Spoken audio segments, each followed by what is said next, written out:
We have a military presence there. Denmark does as well. And it's really, this is more of a Western world, protecting the Western world, really against China than it is America dominating or trying to take another country or anything like that. So maybe let's start from a first principle, if we may. Okay. What's so interesting about Greenland from a natural resources point of view? Why is Greenland now being the focus of this intent from America, either to do whatever, but they clearly want Greenland? What's the reason? Sure. So I think that's a great question and one that's clearly important today. But I think if you take a step back, the desire to acquire Greenland isn't a new conversation. So it's one that, as you know, like in the late 1800s, the former Secretary of State Seward wanted to acquire Greenland and Iceland back then. Then World War II, the U.S. controlled Greenland for a very hot second back then. So it's always been a great resource in terms of a national security perspective, and I believe that that is what we're looking at now. But going back to your question in terms of the critical minerals, the key here is what's new is the Chinese aggression. Russia has entered. Russia's ramping up control of the global landscape, but most importantly, China is, and they're doing this in terms of critical minerals. So as you know, there's two mines in Greenland, and one of the biggest mines, the Kvanefjeld mine, a Chinese company is the second largest shareholder of that mine. So they're already in Greenland. So this new discussion that we have is really one of a national security conversation, and it's being done through critical minerals, and that's maybe what we'll see tomorrow. But what's an interesting question about that is it national security or is it minerals? I mean, if the Chinese access the critical minerals, I take that point that becomes national Sure. security. But the other argument is that Trump, as we've seen in Ukraine, he likes minerals presumably for economic reasons. That's not security. That's economics. Well, I think they're intertwined. So in my previous capacity, when I led our fossil fuels department energy office back at the DOE, the Department of Energy, we had oil and gas, we had the carbon management portfolio that was underneath me. We had coal, and then we had the critical minerals perspective, and that was from the upstream, midstream side of the house. Those are oil and gas terms, but it means mining, getting it out of the ground, and then processing. Processing is the key word here. That is something that China dominates globally completely. And they've been doing this slowly but surely when people haven't been paying attention. So if you look at a periodic table and you look at the elements that China actually controls, and that's the supply of those critical minerals, it's basically 3/4 of the periodic table.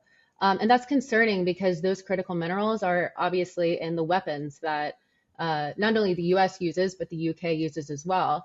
It's in the semiconductor industry, which we saw this back in 2019. It's in the chips we use that are in our phones. So it is a national security risk from that perspective. And so when you think about Greenland, you think of, you mentioned economics. Yeah, that is a way that is a national security risk, but also then you think of geographically where Greenland is. Of course, it's an asset in terms of dominating the Arctic waterways and all of that. And do you have a view why America should have access to Greenland more than any other country, more than say Denmark? I mean, you could argue these things historically, but Sure. there's this argument, if you look at it geographically, Yeah. it is in the sphere of influence of North America, but by simply Right. looking at where it appears on a map. Do you think that entitles America to greater access, to be further in Greenland than it currently is? No, not at all. And I don't know that that's the discussion here.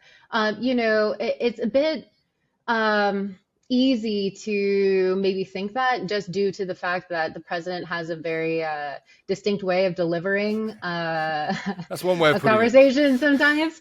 But it's actually really more diplomatic and more economically strategic than I think that one may perceive on its face value. Canada has a military presence there. We have a military presence there. Denmark does as well. And it's really, this is more of a Western world, protecting the Western world really against China than it is America dominating or trying to take another country or anything like that. Is there a danger, though, Tyler? That I understand you're saying that's a very rational, articulate version of events. Hmm. That is not the version of events Thank as you. articulated by Donald Trump. And he Sure. and he Well, I doesn't don't say. speak for him, I know so. you don't know. I know. I don't. But there's a danger, of Donald Trump, that we either some people go crazy in one direction and say everything he does is mad, or other people Mm, try and produce this scaffolding around him to show that everything he does is not mad. I'm just struck sure. by the fact that if he was interested in protecting Western interests against China, he would Mm, be in alliance with Denmark, an alliance with NATO countries on this question. Whereas, in fact, what he sometimes says, not all the time, but sometimes says, is, mm, I'm willing to invade by force.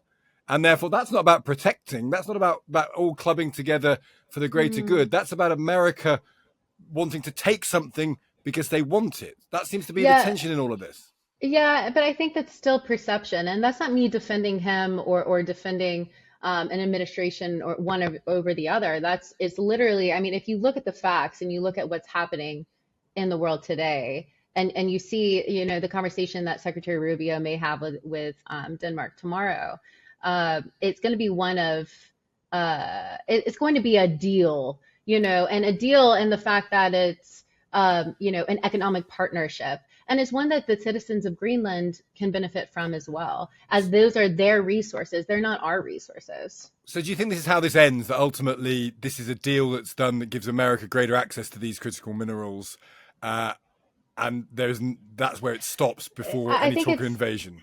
no, no, no. Invasion is very harsh. I think it's more of a partnership. And I think Yeah, it's really like a form of diplomacy. And again, it's a way to kind of stop China dead in its tracks, yeah, hopefully, but we won't be able to. I mean, China is really advanced, as I said, in the critical mineral sphere. yeah. I'll give you another example. I mean, back on the ranch, back over here in the States, one back in 2019, China controlled the entire supply chain of the semiconductor industry. And the last leg up that I can speak only for the US, I'm sure the UK is probably the same. But the last leg up that the US had on China was the design of the chips themselves in terms of the semiconductor industry. We lost that leg up, and now China controls basically all of the semiconductor industry. Now that's the same thing with critical minerals, Yeah. and it's the rare earth elements. And so that's concerning, and it's concerning because they set the price. They control all of the supply, so they can, with a flip of a switch, the UK can't compete, we can't compete, Denmark can't compete, and so that's how they're slowly but surely obtaining the market in terms of different industries. So this becomes a necessary step in your view in order to combat that. Uh, Necessary is very black and white, but I do think that it makes sense. Yeah, And understandable. yeah, I think it makes sense. Tyler, it's so interesting to get this perspective. We're really grateful to you for taking the time to talk to us. Yeah, no problem. Thanks for having me.